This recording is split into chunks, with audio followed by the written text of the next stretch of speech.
সন্মানীয় সাংবাদিক বন্ধুসকল, সদৌ কোচ ৰাজবংশী ছাত্ৰ সন্থাৰ নেতৃত্বত সন্মিলিত মঞ্চই অহা 21 জানুৱাৰীত অসম বন্ধ ঘোষণা কৰিছে।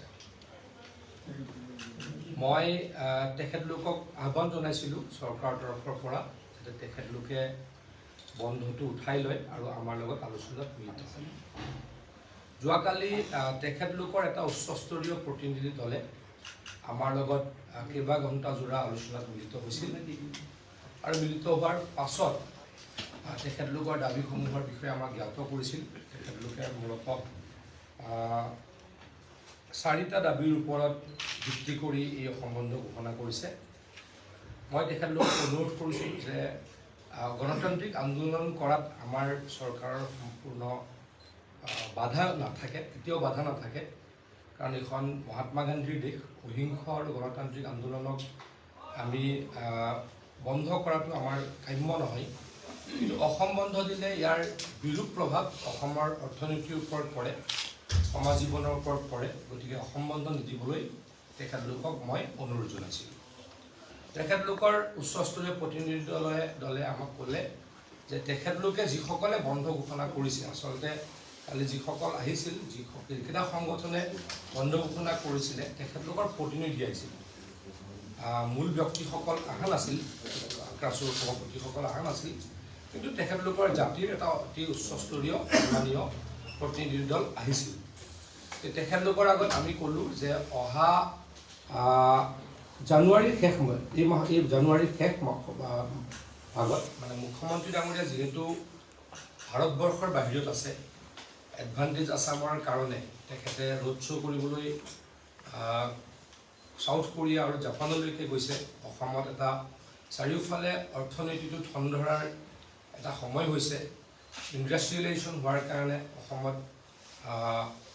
অসম চৰকাৰে দৃঢ় পদক্ষেপ লৈছে। সেইখিনি সময়ত বন্ধ ঘোষণা কৰিব নালাগে, তাৰ কাৰণে তেখেতলোকক অনুৰোধ জনালোঁ।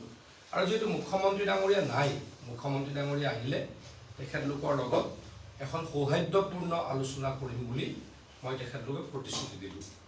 তেখেতলোকে তেতিয়া আমাক কৈছিলে যে এই কথাখিনি আপুনি সংবাদ মাধ্যম যোগে ৰাইজক কওক, তেতিয়া আমি তাৰ ওপৰত সিদ্ধান্ত ল'ম। গতিকে শ্ৰদ্ধাৰ কোচ ৰাজবংশী ছাত্ৰ সন্থাৰ সভাপতি ও বিষয়ববীয়াসকল আৰু সন্মানীয় সন্মিলিত মঞ্চ, আপোনালোকক মই অনুৰোধ কৰিছোঁ আপোনালোকে এই অসম বন্ধ যাতে উঠাই দিয়ে আৰু অসম বন্ধ উঠাই দি অহা 30, 31 বা 1 ফেব্ৰুৱাৰী কৈছোঁ মই, মানে লাষ্ট উইক অফ জানুৱাৰী আৰু ফাৰ্ষ্ট উইক অফ ফেব্ৰুৱাৰী। যিহেতু মুখ্যমন্ত্ৰী ডাঙৰীয়া অসমৰ বাহিৰত আছে, ভাৰতবৰ্ষৰ বাহিৰত আছে, আৰু এই কথাখিনি মুখ্যমন্ত্ৰী ডাঙৰীয়াৰ নেতৃত্বত আলোচনা কৰিলে কিছু সমস্যা সমাধানৰ বাট ওলায়। গতিকে সেইখিনি কৰিম বুলি আমি প্ৰতিশ্ৰুতি দিছোঁ। আৰু মই আকৌ আপোনালোকৰ যোগেদি সদৌ কোচ ৰাজবংশী ছাত্ৰ সন্থাৰ নেতৃবৃন্দক, সন্মিলিত মঞ্চৰ নেতৃবৃন্দক 21 তাৰিখৰ বন্ধটো উঠাই ল'বলৈ অনুৰোধ কৰিছোঁ। তেখেতৰ কেইবাটাও দাবী, জনজাতিকৰণৰ দাবীটো অত্যন্ত তেখেতলোকৰ গুৰুত্বপূৰ্ণ দাবী।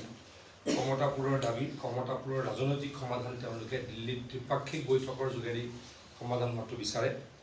আৰু জনজাতিকৰণৰ বাবে মন্ত্ৰী গোটৰ এটা প্ৰতিবেদন তেখেতলোকে ভাৰত চৰকাৰক দিব লাগে বুলি কয়। কেইবাটাও দাবী আছে। আৰু কেৰলৰ লগত তেখেতলোকে আলোচনা প্ৰক্ৰিয়া আৰম্ভ হোৱাটো দাবী তেখেতলোকৰ।